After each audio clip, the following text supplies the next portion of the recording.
যদি খানিক সুরাহা তারা পান, এ কারণে তারাও বেশ কয়েকবার বিগত দিনে বিক্ষোভ দেখিয়েছেন। কথা বলছি আশা কর্মী, অঙ্গনওয়াড়ি কর্মীদের নিয়ে, এবং তাদের জন্য সুখবর রাজ্য বাজেটে। গ্রামের স্বাস্থ্য পরিষেবায় নজর, আশা ও অঙ্গনওয়াড়ি কর্মীদের জন্য সুখবর। কাজের সুবিধার জন্য প্রত্যেককে মোবাইল ফোন দেবে রাজ্য সরকার। 200 কোটি টাকা বরাদ্দ রাজ্য বাজেটে।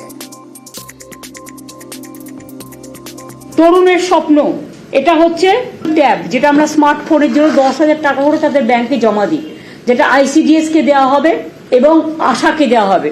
প্রায় আইসিডিএস এর 1 লক্ষ আছেন এবং আশার বোনেরা আছেন 70,000।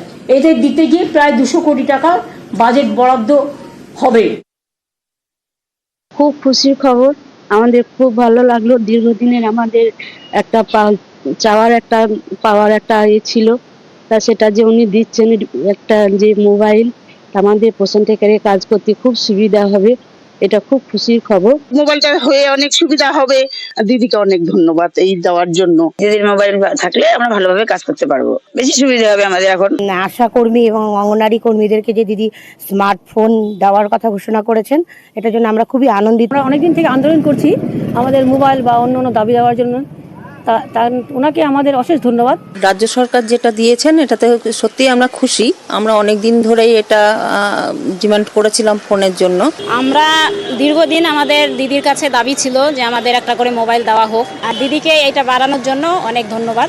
আজ আমরা এই সংবাদটা পেয়ে সত্যি খুব খুশি হয়েছি এবং আবার আমি উনাকে ধন্যবাদ জানাই আমাদের সব আইসিডিএস কর্মীর তরফ থেকে। আমরা এটাই বলবো যে আমাদের খুবই উপকৃত হলো, কারণ আমাদের যে মোবাইলটা আছে সেটা তো আছে, কিন্তু সেটা মাঝে মধ্যে খারাপ হয়ে যায়।